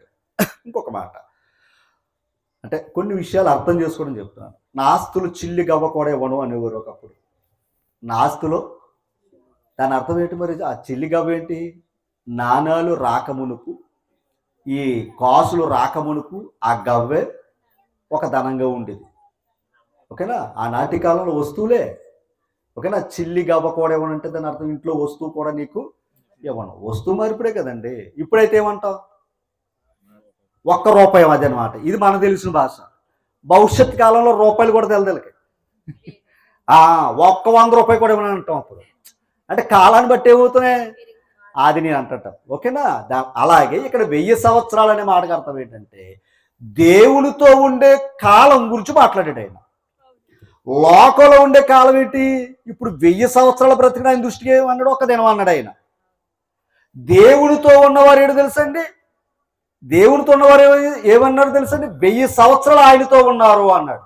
ఎవరాళ్ళు? మళ్ళా చనిపోయిన వారు. చనిపోయిన వారు ఏమయ్యారంటే క్రీస్తుతో 1000 సంవత్సరాలు. అందుకే ఆయన దృష్టిలో ఒక దినము 1000 దినములు. గమనించాలి, ఒక దినము 1000 దినములు. తర్వాత 1000 దినాలు ఒక దినం అన్నాడు. ఈ లోకం అంతా కూడా ఆయన దృష్టిలో ఒక్క దినం. ఒక్క మాట చెప్పాలంటే ఓకే తల్లి, ఒక రాత్రి. ఓకేనా? ఒక పగలైన దృష్టిలో అంతే. కానీ ఒక జాము. ఇంకా చెప్పాలంటే పరలోక వీడియో చెప్పండి, సూర్యుడు చంద్రుడు ఉండడు అక్కడ. ఇక సూచనలు నక్షత్రాలు ఈ గొడవే ఉండదు ఎక్కడ. అందుకు ఇప్పుడు క్రీస్తుతో అండర్లైన్ చేసుకోండి. క్రీస్తు ప్రభు ఎక్కడ ఉన్నాడు? పరలోకంలో. ఇప్పుడు క్రీస్తుతో ఏమయ్యారంటే వాళ్ళు రాజ్యము చేశారు అన్నారు. 1000 సంవత్సరాలు అక్కడ ఉన్నారు అంటే దాని అర్థం ఏంటంటే ఆ సంవత్సర కాలం అంతా దేవునితోటి ఉండే భాగ్యం ఇచ్చాడంటండి. దేని కొరకు మరణిస్తే దేవుని వాక్యము కొరకు, క్రీస్తు సాక్ష్యము కొరకు. అంతేనా? ఎప్పటికైనా చనిపోతాం. భూమి మీద ఉన్న వాళ్ళు అందరూ కూడా ఏమైపోతాం? చనిపోతాం. ధనం సంపాదించుడు చనిపోయాడు, ధనవంతుడు చనిపోయాడు, దరిద్రుడు చనిపోయాడు. కానీ దరిద్రుడు ఎక్కడున్నాడో? పరదేశంలో నెమ్మది పొందుతున్నాడు. తర్వాత పరలోకం వెళ్తాడు. ప్రభు వచ్చాక పరలోకం వెళ్తాడు ఆయన. కానీ ధనవంతుడు బ్రతుకుదాం చూశాడు. ఊరు వచ్చారా పాతాళానికి అన్నాడు, తీసుకుని అక్కడ పాడేశాడు. కనుక అందరూ దేవుని ఎరిగిన వారు, ఎరగిన వారు చనిపోతారు. కానీ ఆత్మలు ఎక్కడ ఉంటాయో తెలుసండి? సాది మన భాషలో అంటే సంవత్సరం అంటే ఎక్కువ కదా అనుకుంటామని 1000 సంవత్సరాల వరకు క్రీస్తుతో ఉంటారా అన్నాడు ఆయన. అందుకని దేవుని సన్నిధిలో ఒక దినము గడుపుట, అదే కదా. ఎక్కడ లోకంలో గడిపితే కాదు, నీ ఆవరణములో ఒక దినము గడుపుట. అది అంటే నువ్వు పరలోకం చేరాలి అంటే దేవుడు ఏర్పాటు చేసుకున్న భాగ్యుడు తెలుసండి మనకి. ఆయన సన్నిధికి రండిరా బాబు, మీరు 1 గంట గడిపితే అక్కడ దినాలు పెంచుకుంటున్నారా అన్నాడు ఆయన. అందుకే ఇహ సంబంధమైన ధనాన్ని సమకూర్చుకోకుండా పరలోకంలో ధనాన్ని అక్కడ ధనం ఉంది ఏమా, అక్కడ ధనం ఉంది, మరలా అక్కడ సమయం ఉంది. గుర్తుపెట్టుకోండి. కనుక అది గొప్పదే, శాశ్వతమైనది. అది మనకు నేర్పుతూ ఉన్నాడు ఆయన. అందుకని మనకి దేవుడు ఈ సంవత్సర కాలాన్ని ఇచ్చాడు అంటే మనం ఏం చేయటానికి? ఇందాక చెప్పాడు, ఇందాక వచ్చమ్మా చెప్పి చదివారు. ఏది? లోకసువార్త 18:8 ఏమన్నాడు? ఈ సంవత్సరము కూడా ఉండనిమ్ము, ఎరువేస్తాను అన్నాడు. ఇప్పుడు మనకి ఏం చెప్తున్నాడు చెప్పాలి. మనకి ఏం వేస్తున్నాడు ఆయన? ఎరువేస్తున్నాడు. ఏటా ఎరువు అంటే వాక్యమే. ఏమంతేనా? వాక్యమే కదా ఎరువు వేస్తుంటా. ఇప్పుడు ఈ ఎరువు వల్ల ఏమవుతున్నావు మనం? మళ్ళీ ఏమవ్వాలి? లోపాలు ఏమైనా ఉంటే సరి చేసుకోవాలి. ఒక మంచి మాట మీకు చూపిస్తాను. దేవుని యొక్క మహాకృప ఎంత గొప్పదయ్యా అంటే, యెషయా గ్రంథం ఒకసారి చూద్దాం. ఒక్క మాట మేక గ్రంథం దగ్గరికి వెళ్ళిన తర్వాత అప్పుడు యెషయా గ్రంథానికి వెళ్దాం అమ్మా. మేక గ్రంథం తీయండి,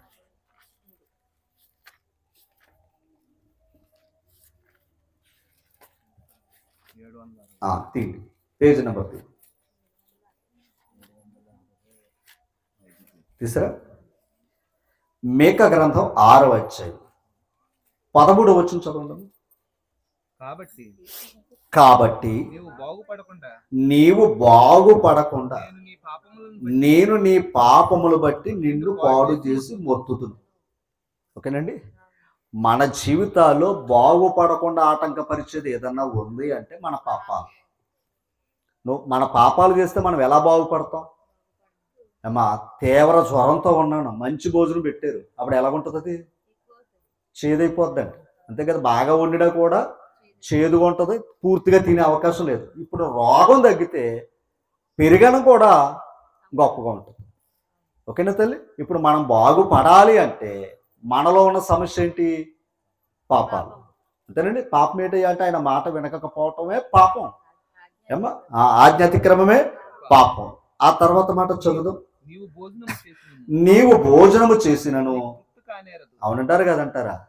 నీవు భోజనం చేసినా కూడా ఏమి లేదు, తృప్తి లేదు. తర్వాత నేనెప్పుడు కూడా, అది చాలా మంది అంటూ ఉంటారు కదా, ఏమని? ఎప్పుడు చూసి నింతే. దాని అర్థం ఏంటంటే లోపల రోగం ఒకటి ఉంది. ఈరోజు ఎరువు ఎందుకు వేస్తున్నాడో? ఆ లోపల ఉన్న పురుగు చావాలి, లోపల ఉన్న ఆ మకిలి పోవాలి. అంతేనా? రేపు సంక్రాంతి వస్తుంది. మన వాళ్ళందరూ కూడా క్రిస్మస్ వచ్చిందని లోపల సామాన్లన్నీ ఏం చేశారు? మకిలి పట్టుకున్న దాన్ని ఏం చేశారు? మామూలుగా తోమలేదు, మనిషికి మరి తోమేశారు. మనం ఓపిక లేకపోయినా. మరి ఈ పాత్రలు తోముకొద్దా చెప్పండి? ఈ పాత్రలు వద్దా? ఆ పాత్రలు ఏమో తెల్లగా ఉండాలా? అది హృదయం అనే పాత్ర ఏమో వాక్యంతో తోవరా. అర్థం చేసుకోండి అమ్మా. ఈ పాత్ర తోవడానికే ఈ కార్యక్రమాలు కూడా. ఓకేనా? దేవుడు ఇంకా మనకు ఆయుష్కాలాన్ని దిగిచ్చాడయ్యా అంటే ఈ పాత్రలు తోవటానికి ఇచ్చాడు సమయం. వాక్యం ద్వారా ఉదక స్నానము అన్నాడు అమ్మా. తర్వాత మాట, నీవేమైనా తీసుకుని పోయినను, నువ్వు ఎక్కడి నుంచి అయినా తెచ్చావు అనుకో, అది ఇంట్లో ఉండదంట. నీవు భద్రము చేసుకుని, భద్రము చేసుకుని పోవుదానిని అంటే శత్రువు వచ్చి పట్టుపోతాడు అన్నాడంటే, నీవు విత్తనము విత్తుదువు కానీ, ఎంత దారుణం అనండి మాటలు. విత్తనం విత్తే మరి కోసుకోవాలి కదా, కానీ నువ్వు కోసుకునే అవకాశం నేను దేవునితో ఆటలు ఆడకూడదండి. అమ్మా, దేవునితో ఆటలు ఆడకూడదు. ఎందుకంటే ఆయన సమస్తాన్ని చూస్తున్నాడు. ఏదో నోరు ఉంది కదా, మన ఇష్టం ఉంది కదా అని మనం బ్రతికితే ఆ మహాదేవుడు ఊరుకునేవాడు కాదు. చూసారా, ఇంతకే మనం బాగుపడకుండా మనల్ని ఆటంకపరిచేది ఏదైనా ఉంది అంటే ఏమిటది? పాపం. అంతేనా? పాపం. కానీ యెషయా గ్రంథం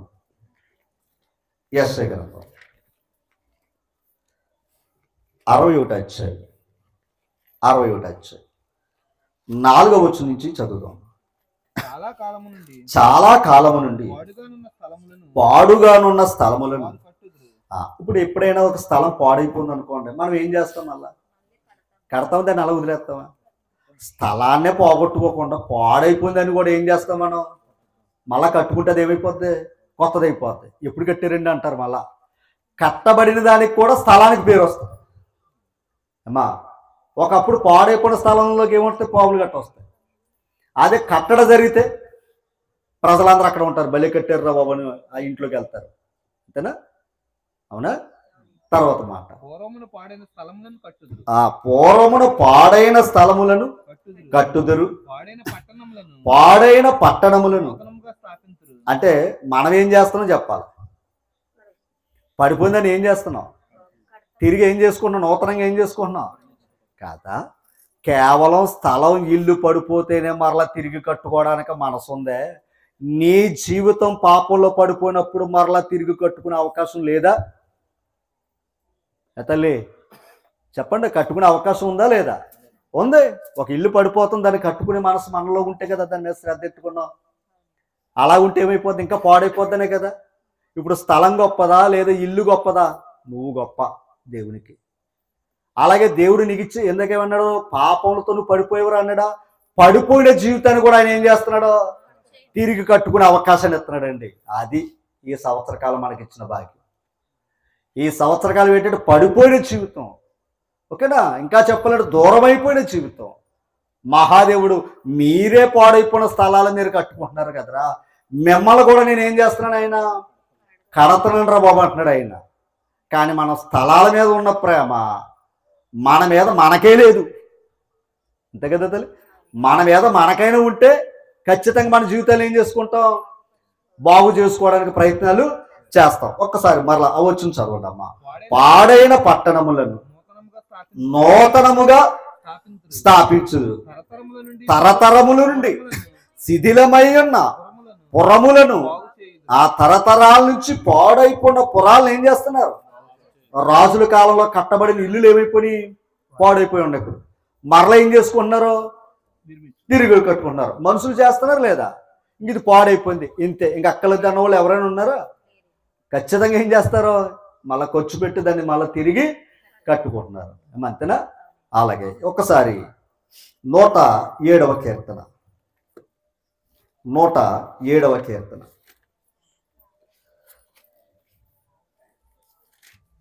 20 వచనం అమ్మా.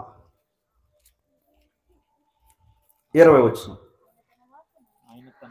ఆయన తన వాక్కును పంపి, అది దేవుడు దిగురాడు. ఓకేనా? ఏముంది ఇక్కడ బాగుపడడానికి? మనల్ని బాగు చేయటానికి ఏముంది ఇక్కడ? వాక్యం ఉంది అక్కడ. ఇప్పుడు మన చేతుల్లో ఏముందండి? అది ఈ వాక్యనే కదా ఈ యొక్క శబ్దం ద్వారా వినిపిస్తున్నారు. అమ్మా, ఇప్పుడు గవర్నమెంట్ ఏమంటది? రేపు పొద్దున ఇళ్ల స్థలాలు లేని వారు పెట్టుకోండి, పెన్షన్ రాని వారు పెట్టుకోండి. అంతేనా? కట్టుకోమని అంటారో లేదా? మరి ఆ సమాచారం విన్న వాళ్ళు ఏం చేస్తారు? అయ్యో నాకు పెన్షన్ లేదు, నేను దానికి అర్హుణ్ణి, నేను పెన్షన్ సంపాదించుకోవడానికి అధికారుల దగ్గరికి నేను వెళ్ళాలి అని ఉంటుందా లేదా? అలాగే ఇళ్ల స్థలం ఉంది, కట్టుకోలేకపోతున్నాను, ప్రభుత్వం సహాయం చేస్తే మళ్ళీ కట్టుకోవడానికి ఏం చేయాలి? ప్రయత్నం చేయాలి. అలాగే మన జీవితాలు కూడా పడిపోయినప్పుడు ఆయన ఏం చేస్తున్నాడు? వాక్కును పంపి బాగు చేస్తున్నాడు. ఆయన మాట చేత మనల్ని అందరినీ ఏం చేస్తున్నాడు? బాగు చేస్తున్నాడు. మనమే అంటాం, ఆడి మాటిని మోసపోయిండ్రా అంటాం. అంతేనండి? మనుషులు ఏమంటాం, ఆడి మాట విన్నాక నష్టమైపోయినాడు అని అంటాం. నిజమే, ఒక మనుషుడు మాటకయ్యే నువ్వు అంత బాగున్నవాడు నాశనం అయిపోయావు కదా. మరి దేవుడు నిన్ను నాశనం చేసేవాడు కాదు కదా. దేవుడు ఏం చేసేవాడు? నిన్ను బాగు చేసేవాడు, నిన్ను కట్టేవాడు, నిన్ను తిరిగి నిలబెట్టేవాడు. ఎవరో? అందుకే సంవత్సరాలు జరుగుతుండగా ఆయన నూతనపరుచుకుంటుంది. ఎందుకు? నిన్ను నిలబెట్టాలనే, నిన్ను బాగు చెయ్యాలని ఆయన చూస్తున్నాడు. ఆయన గమనించాలి. ఏం పంపాడు? మన అందరి మధ్య వాక్కుని పంపాడు. ఇప్పుడు ఆ వాక్యం ప్రకటించబడుతున్న వారందరూ వింటే ఏమవుతారు అమ్మా? బాగుపడతారు. ఇంకా వాక్యం వద్దంటే దాని అర్థం ఏంటి? అది మనం చెప్పక్కర్లేదు ఏమో, మనం చెప్పవలసిన అవసరత లేదు. ఆ వాక్యం లోకాన్ని పంపాడు. ఆ వాక్యం ఎవడైనా నమ్మి అంతే బాప్తిసం పొందినవాడు. దాని అర్థం ఏంటి? నమ్మి బాప్తిసం పొందితే పాపాలు కడుక్కోమని అర్థం. అంతేనా? పాపాలతో ఏమో పడిపోయాం. పడిపోయిన వారిని మళ్ళీ ఆయన ఏం చేస్తున్నాడు? తిరిగి కట్టడానికి అవకాశం ఇస్తున్నాడు. ఆ తిరిగి కట్టేదే బాప్తిసం. ఇప్పుడు నమ్మి బాప్తిసం పొందినవాడు రక్షింపబడును. నమ్మని వారికి నేను స్నానమే చేయనంటే నీ దగ్గర ఎవరుంటారు? అది కనుక మరణపు వాసంతో పాపవాసంతో చనిపోతాం. అంతేనండి. కనుక దేవుడు ఏం చేస్తున్నాడు? జ్ఞాన సువాసన ఏం చేస్తున్నాడో వెదజల్లుతున్నాడు. ఇది ఈ నూతన సంవత్సరంలో జరుగుతుంది మీకు భాగ్యం అమ్మా. ఈ గ్రామానికి పెద్దలకును ఇక్కడ ఉన్న వారందరికీ కూడా దేవుడు తన వాక్కును పంపి, వయసులో చిన్నవారై ఉండొచ్చు, జీవితంలో చిన్నవారై ఉండొచ్చు, కానీ వారిలో ఉన్న వాక్యము సామాన్యమైనది కాదు అమ్మా. గమనించాలి. పెట్ట కొంచెం కోత గణం అంటారు. పెట్టకే ఆ కోతను బట్టి గణత వచ్చింది కదా. చెప్పండి, ఆ కోతను బట్టే కదా పెట్ట కొంచెమైన దానికి ఏమొచ్చింది కదా. ఒకవేళ వేల జీవితాల్లో గొప్పగా లేకపోవచ్చు, కానీ వారి మనసులో ఉన్నది ఏది? వాక్యాన్ని బట్టే ఘనత. అది గుర్తించిన వారికి మాత్రం అర్థమవుతుందండి. అది గుర్తించిన వారికి ఎప్పటికే, ఒకవేళ మరలా చెప్తారు, ఒక మనుషుడిగా చూశారు అనుకోవడం వల్ల ఎప్పటికీ అర్థం కాదు. ఎప్పటికీ అర్థం కాదండి. యేసు ప్రభుని కూడా ఆ కాలంలో ఏం చేశారయ్యా అంటే మనుషుడిగానే చూశారు. వడ్లవాణి కుమారుడే, మన కూలి పని మనం చేసుకున్న దాన్ని ఏమంటారు, కులవృత్తుడే కదా, ఈ మనవుడే కదా, ఇలాగా మన బంధువే కదా, యోసేపు కుమారుడే కదా, మరియమ్మ అంటే ఆవిడ సైడ్ బంధువులు మరియమ్మ కుమారుడే కదా. అంతేనండి. అంటే కేవలం యేసు ప్రభుని ఎలా చూశారు? సామాన్యంగా ఒక మనుషుడిగా చూశారే తప్ప ఆయన దైవ కుమారుడుగా, ఆయన ఈ లోకానికి వచ్చి దేవుని మాటలు చెప్పటానికి వచ్చాడు అన్న సంగతి అనేకులకు అర్థం కాలేదు. కానీ ప్రభుతో ఉన్న శిష్యులకు అర్థమైంది. మేమెక్కడికి వెళ్తామయ్యా, నీవు నిత్య జీవ మాటలు చెప్పేవాడవు అన్నారా లేదా? అది ఆ మాటలు అర్థమైనవాడు అవుతాడు. ఆ మాటలు అర్థం కానివాడు ఏమవుతాడు? ఆయన దగ్గర ఉండలేడు. ఓకేనండి. ఆయన దగ్గర ఉండే అవకాశం లేదు. దెస్సలోనికీ పత్రిక, దెస్సలోనికీ రాసిన మొదటి పత్రిక 2:13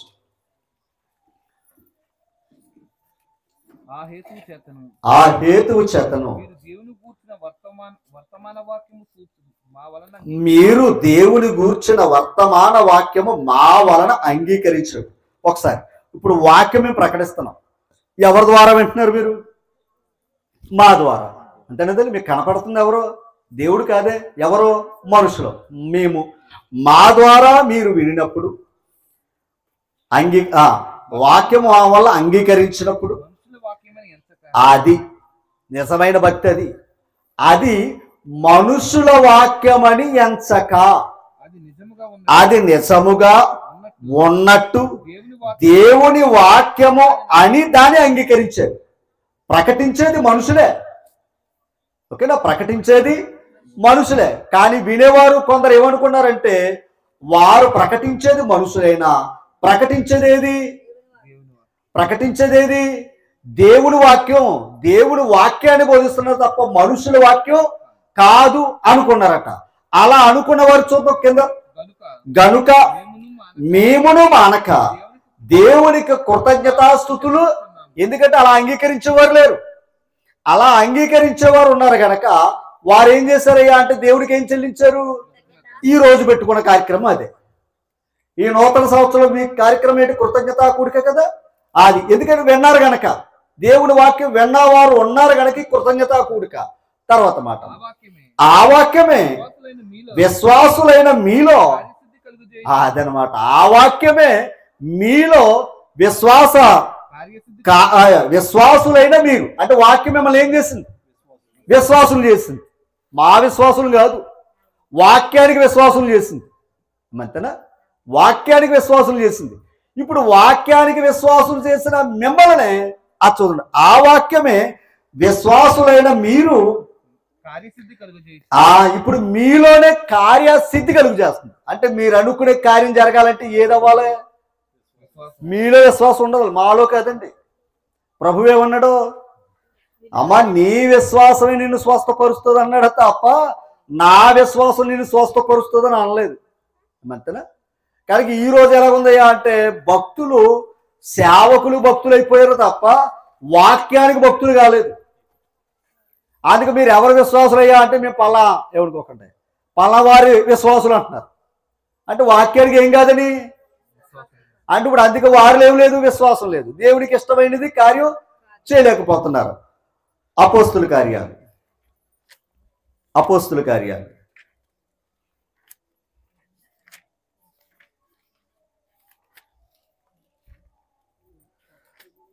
అపోస్తుల కార్యాలు తీసుకురామా.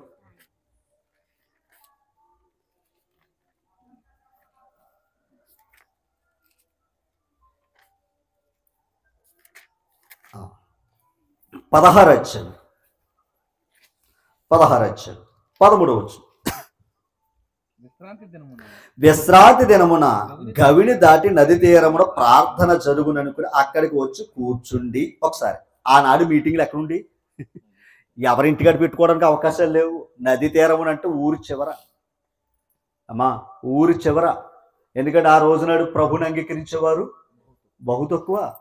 అంగీకరించేవారు అందరూ మీటింగ్లు ఎక్కడ పెట్టుకునేవారు? నది తీరాన్ని పెట్టుకునేవారు అంటండి. అక్కడికి వెళ్ళేవారంట ప్రజలు. ఎంత చక్కగా అన్ని కుర్చీలేసి లైటింగ్లు ఎట్టి అన్నీ పెట్టి, అంతేనా? అయినా సరే ప్రజలకేం లేదు. ఇక్కడికి ఎందుకండి? పోనీ ఎక్కడ రాకూడదనే కదా మళ్ళా శబ్దం ద్వారా ఏం చేస్తున్నారు? మీకు వినిపిస్తున్నారు కదా, ఎవరి మాటలు అయ్యి అది. ఓకేనా? చూడండి, అప్పుడు అక్కడికి వచ్చి కూర్చుండి కూడి వచ్చిన స్త్రీలతో మాట్లాడుచుంటుంది. 14. అప్పుడు లూదియా అను దైవభక్తి గల ఒక స్త్రీ వినుచుండు. అంటే వారు చెప్తున్న వాక్యాన్ని ఇప్పుడు ఏం చేస్తుందంట? వింటుందంట. ఒక స్త్రీ వింటుందంట. అమ్మ, ఆమె ఓదారంగు పొడిన అమ్ము తుదైర పట్టణస్థు రాదు. ప్రభు ఆమె హృదయమును తెరిచెను. ప్రభు ఆమె హృదయము ఎప్పుడు తెరుస్తాడు? నువ్వు విన్నప్పుడు. నువ్వు వినడానికి మనసు లేనప్పుడు నీ హృదయాన్ని ఎలా తెరుస్తాడు? అమ్మా, అంతేనా? ఇప్పుడు విన్నప్పుడు ఏం కలుగుతుంది? విశ్వాసం కలుగుతుంది. విశ్వాసం ఉన్నప్పుడు ప్రభు ఏం చేస్తాడో? కార్యసిద్ధి కలిగిద్ది. ఎంత చదువుకున్నావు? విశ్వాసులైన మీకు కార్యసిద్ధి, కార్యం జరుగుతుంది. మీలో విశ్వాసం లేనప్పుడు మా మీద ఎడితే ఎట్లా? అంతేనా?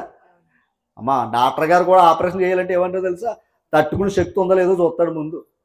ఎవరో పేషెంట్ ఆ తట్టుకునే శక్తి ఉంటేనే ఆపరేషన్ చేస్తాడు. తట్టుకునే శక్తి లేదనుకోండి, చేసినా కూడా ప్రయోజనం లేదని అంటాడు. అలాగే మేం చేయడం కాదు, మీలో విశ్వాసం ఉంటేనే కార్యం జరుగుతుంది. నమ్ముట మా వలనైతే అనలేదు, నమ్ముట అది గుర్తుపెట్టుకోవాలి దయించి. అంటే అట్టి విశ్వాసం మనలో ఉందా లేదా అన్నది మీరు చూసుకోవాలి. మా భక్తిని మేము చూసుకోవాలి తల్లి. అంతేనా? విశ్వాసం నేర్పగల వరకే మా పరిధి, విశ్వాసం మీకు చెప్పగలం వరకే మా పరిధి తల్లి. కానీ కార్యం జరిగేది ఏంటో తెలుసండి? విశ్వాసులైన మీలోనే కార్యం జరుగుతుంది. అటు విశ్వాసం మనం సంపాదించుకోవడానికి ప్రయత్నం చెయ్యాలి. తర్వాత గనుక పౌలు చెప్పిన మాటలు యందు ఇప్పుడు చెప్పాలి. అక్కడ మాట ఉంది. చాలా మంది పౌలు గారు లక్ష్మించేవారు ఉండొచ్చు, కానీ ఈవిడ ఎంత గొప్ప ధన్యురాలయ్యా అంటే పౌలు గారు చెప్పిన మాటలు అనగా వాక్యమందు ఆవిడేమించింది? లక్ష్మించింది. పౌలు గారి మీద ఉంచరా అదనమాట. ఈరోజు తప్పుగా అనుకోవద్దు, దూరం నుంచి వచ్చే సేవకులు గొప్పలు. ఈరోజు కారు మీద దిగి సూటు బూట్ వేసుకుని, ఓకేనా, అంత గొప్పగా వచ్చేవారు లోకానికి ఎలాగుంది? బాబు చాలా పెద్ద పాస్టర్ గారు వచ్చారండి అంటున్నారు. అంటే ఆ వ్యక్తిని చూసి వాక్యం విన్నారు తప్ప, వ్యక్తి మీద లక్ష్మించారు తప్ప వ్యక్తి చెప్పే వాక్యం మీద ఏముంచలేదు. అందుకే ఈరోజు ప్రభు విశ్వాసుల కంటే మనుషుల విశ్వాసులు, సేవకుల విశ్వాసులు ఎక్కువ. కదంటారా? ఒప్పుకుందా వద్దంటారా? రైట్. అయితే ఇక్కడ ఏమన్నాడు? ఆ తర్వాత చూడ, ఆమె నేను ప్రభువునందు, ఆమె ఇంటి వారందరూ కూడా ఏం చేశారు? అది ఆమె విశ్వాసం తన ఇంటి వారికి కూడా నేర్పించిందండి. అది భక్తి అంటే. ఇప్పుడు పౌలు యందు లక్ష్యం ఇచ్చిందా? ప్రభు చెప్పిన మాటలు యందు లక్ష్యం ఇచ్చిందా? అదనమాట. రైట్ అమ్మా. కనుక మన జీవితాలు కూడా కొంచెం మనసు పెట్టండి. ఇప్పుడు ఆయన ఏం చేస్తున్నాడు? తన వాక్కును పంపి ఏం చేస్తున్నాడు? ఆయన బాగు చేస్తున్నాడు. బాగు చేస్తున్నాడు లేదా? చేస్తున్నాడు. అటువంటి కృప మనకు ఉంది. అందుకే వాక్యము మనం ఎంత నేర్చుకుంటామో అంత ధన్యులవండి. అమ్మా, మార్కు సువార్త 7:37. మార్కు సువార్త 7:37.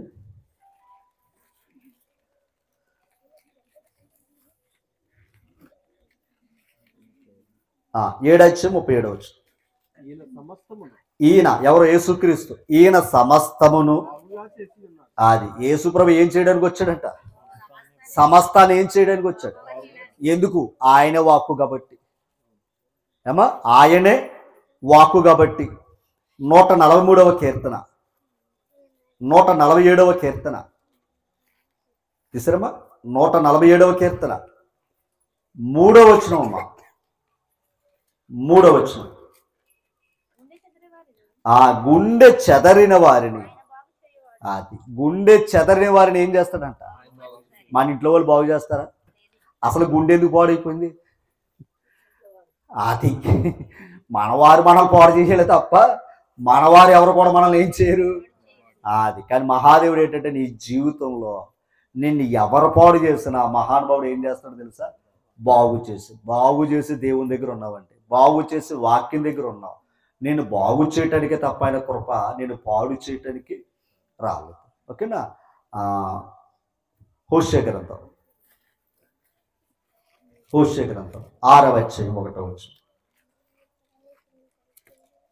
గ్రంథం 6:1. పేజీ నెంబర్ చెప్పండి ఎవరైనా.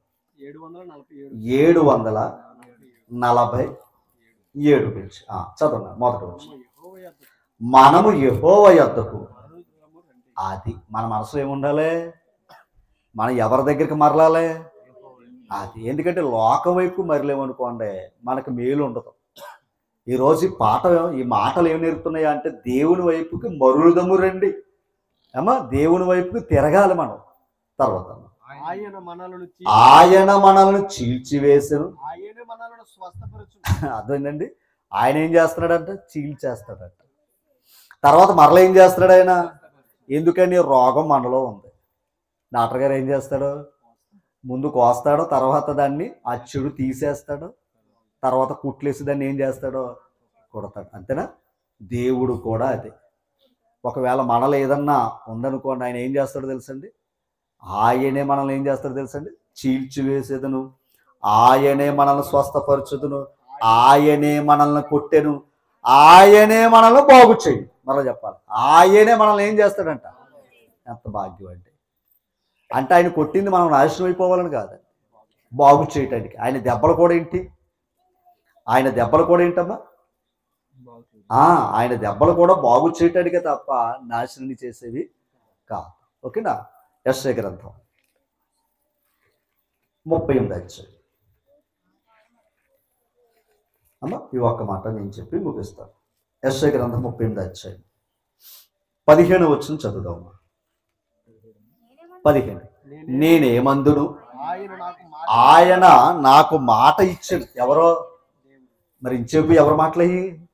ఆయనకే కాదు, భక్తుడిగా కాదు, భక్తులందరికీ కూడా ఆయన మాటలిస్తున్నాడు. అమ్మా, తట్టిపోస్తున్నాడు. మన వాళ్ళు ఎక్కువ శాతం వాక్యంలో ఉన్న మాటల కంటే మాలాంటి వారు ఇచ్చే వాక్యం తీసుకుంటారు. మీరు తీసుకుంటారా? తీసుకోరా? మాలాంటి వారు ఇచ్చే వాక్యం తీసుకుంటారు, తీసుకోరా? అంటే అది కూడా మాట అనుకుంటున్నారు. కానీ ఆ ఒక్క మాటే కాదు, ఇన్ని మాటలు ఉన్నాయి. దేవుడు ఎన్నో మాటలు మన కోసం ఏం చేశాడు? వ్రాయించాడు తల్లి. ప్రతి మాట కూడా ఏం చేస్తుంది? అమ్మప్ప, కాయగూరలు చాలా ఉన్నాయి కదా, కాయగూరలన్నీ కూడా మనకు మంచిదా చెడా? అబ్బాయి బీరకాయ ఒకటే మంచిదా అమ్మా? కాకరకాయ చెప్పండి, చేదు కూడా మనకేంటి? ఆ కాయగూరలన్నీ కూడా మంచిగానే కదా. అలాగే దేవుడి మాటలన్నీ కూడా మనకు మంచి, చెడ్డ ఏమీ లేవు. అదనమాట. తర్వాత ఆయన మాట ఇచ్చెను. అది మాట ఇచ్చేది ఆయన, నెరవేర్చేది ఆయన. ఇందాకేమన్నాడు యేసు ప్రభు? ఈ సంవత్సరం కూడా విడిచిపెట్టవయ్యా అన్నాడా? మాట ఇచ్చాడా లేదా? దాన్ని జరిగించేవాడు కూడా ఎవరు? ఎరువు వేస్తున్నాడా లేదా మనకి? అది వేస్తున్నాడా లేదా? వాక్యాన్ని పంపి మనల్ని అందరినీ ఏం చేస్తున్నాడో? బాగు చేస్తున్నాడు. పడిపోయిన జీవితాలను ఏం చేస్తున్నాడో? అది తిరిగి కడుతున్నాడు, బాగు చేస్తున్నాడు. మాట ఇచ్చింది నెరవేరుస్తున్నాడా లేదా? కానీ మాట తప్పుతున్నది మనవే అమ్మా, మాట తప్పుతున్నది మనవే. తర్వాత మాట, నాకు కలిగిన వ్యాకులమును బట్టి నా సంవత్సరములన్నీ నేను మెల్లగా నడుచుకుందురు. ఎందుకో తెలుసా? ఆ మాట ఎందుకు అన్నాడు తెలుసా? ఆయన అంతకుముందే ఎవరో హిజ్కియా గారు మరణకరమైన రోగానికి గురయ్యాడట. మరణకరమైన రోగానికి గురయ్యాడు. ఇంకా పోయే ప్రాణం. మళ్ళీ ఏం చేశాడు? ఆయన ప్రార్థన చేశాడా లేదా? ఆయన ప్రార్థన చేస్తే దేవుడు ఏమిచ్చాడు? మళ్ళా ఆయుష్ని ఇచ్చాడా లేదా? ఇచ్చాడు. కానీ మరలా చెప్తున్నా, మిమ్మల్ని అందరినీ కోరుతున్నా, ఈ లోకంలో మన బ్రతుకంతా ఏంటి? యాత్ర, అంతేనా? ఈ సంవత్సరాలన్నీ కూడా ఏంటి? యాత్ర. ఈ యాత్రలో ఎన్నోసార్లు పడిపోతున్నాం, ఎన్నోసార్లు తిరిగి లెగుస్తున్నాం. తప్పుగా అనుకోవద్దు. ఈయన బలహీనుడే, ఆయన బలహీనుడే, అవునా కదంటారా? నేను బలహీనుడే. ఇప్పుడు ఈ వరకల్లా పరిగెట్టే అవకాశం మాకు ఉందా? అది నేను అంటుంటా. ఇప్పుడు మా సంవత్సరాలు ఎలాగున్నాయి? అదనమాట. అర్థమైంది మీకు ఏదన్నా? ఎందుకంటే ఆ మహాదేవుని ద్వారా ప్రాణంతో ఉంచాడు, చాలు మాకు. అంతేనా? ఆ దేవుని కృప ద్వారా మాకు ఏమిచ్చాడు? ఎందుకు తెలుసా? ఒకటి మేము సరి అవ్వాలి, రెండవది వాక్యం ద్వారా మమ్మల్ని మేము సరి చేసుకోవాలి, రెండవది వాక్యం కొరకు అప్పగించాడు కదా సంఘాన్ని. వారికి కూడా ఏం చెప్పడానికి? విశ్వాసంలో పెంచటానికి. అంతేనా? అంటే మీ బాధ్యత కూడా ఉందా లేదా? ఉంది. మొత్తం మీద దేవుడు కృపిచ్చాడు. ఈయన రాజే, ఎవరో హిజ్కియా. మరి ఇప్పుడు రాజ్యాన్ని నడిపించాలంటే ఈయన ఉండాలా లేదా? అదనమాట. ఇప్పుడు ఆయన ఏమన్నాడంటే, మొత్తం మీద బతికి బట్టగట్టాను. ఇప్పుడు ఆయన ఏమనుకున్నాడయ్యా అంటే, నా సంవత్సరములు ఎన్నో నేను మెల్లగా నడుచుకుంది. అంటే ఇప్పుడు ఎలా నడుచుకోవాలి? ఒకప్పుడు ఎలా నడుచుకున్నాం? మన ఇష్టానుసారంగా నడుచుకున్నాం. ఇప్పుడు ఎలా నడుచుకోవాలి? అనారోగ్యంగా ఉన్నవాడు ఆరోగ్యంగా జాగ్రత్తగా ఎలా తీసుకుని జాగ్రత్తగా వెళ్తాడో అంతేనా? చెప్పాలి. అలాగే ఒకప్పుడు లోకంతో మన శరీరం అన్నీ అక్కడ అప్పగించేసాం. ఇప్పుడు దేవుని దగ్గరకు వచ్చేటప్పుడు శరీరం ఏం చేయలేకపోతుంది? సహకరించలేకపోతుంది. అప్పుడు మన జీవితాలు ఎలా ఉండాలి? జాగ్రత్తగా మలుచుకోవాలి. దేవుని దగ్గరకు వచ్చినప్పుడు దాని అర్థం ఏంటో తెలుసా? పోయిన ప్రాణాన్ని మళ్ళా ఇచ్చాడురా బాబు, నేను చాలా జాగ్రత్తగా ఉండాలి. ఉన్న సంవత్సరాలంతా కూడా నా కొద్దిపాటి సంవత్సరాలే, నేను చాలా జాగ్రత్తగా బ్రతకాలన్న భయం మనలో ఉండాలి అమ్మా. ఓకేనా? అంతేగాని మరలా మన గర్వం అనేది మనలోకి రాకూడదు. మళ్ళా అనేక సంవత్సరాలు చూస్తాను అని ఈ మేసాలు తిప్పకూడదు. ఓకేనా? అతిశయించడానికి కూడా అవకాశం లేదు. ఎందుకంటే బలహీనులుగానే చూడాలి. ఓకేనా? ఈ లోకం మనకి యోగ్యమైనది కాదు. తర్వాత మాట, నా సంవత్సరములన్నీ నేను మెల్లగా నడుచుకుందును ప్రభువా వీటి వలన. అంటే ఇంకా బ్రతుకున్నాడయ్యా అంటే దేని బట్టి బ్రతుకుతాడు? ఆయన మాట వలన.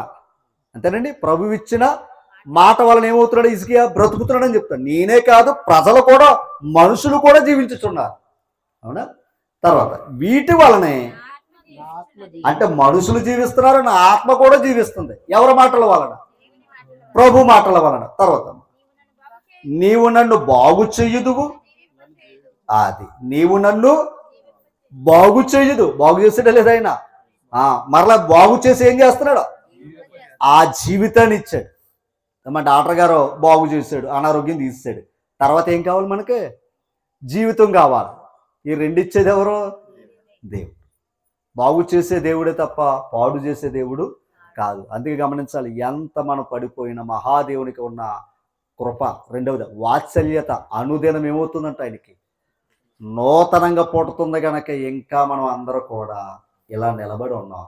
యేసుక్రీస్తు వారు ఏమంటాడయ్యా అంటే, సంవత్సరాలు జరుగుతున్నాయి కదయ్యా, ఓకే ఈ సంవత్సరం కూడా ఎవరికే నా మాటలు వారికి చెప్తాను, ఈ సంవత్సరం కూడా ఇవ్వయ్యా అని ఆయన వేడుకోవడంతో మనకి మాటలు దొరికే భాగ్యం దొరికింది. అందుకే ఆయన మాటల వలనే మనుషులు జీవిస్తున్నారు, నా ఆత్మ కూడా జీవిస్తుంది. అందుకే నీవు నన్ను బాగు చెయ్యదువు, నీవు నన్ను జీవింప చేయదు. అంటే ఇప్పుడు ఆయన మాటలు ఎంత గొప్ప అర్థమైంది మీకు. అందుకే మనం ఆయన మాటలో వింటున్నాం, విశ్వాసాన్ని సంపాదించుకున్నాం, పాత జీవితాన్ని పోగొట్టుకున్నాం. జక్కయ్య పాత జీవితాన్ని పోగొట్టుకున్నాడు లేదా? అమ్మా ఒకప్పుడు పాత జీవితంతో బ్రతికాడు.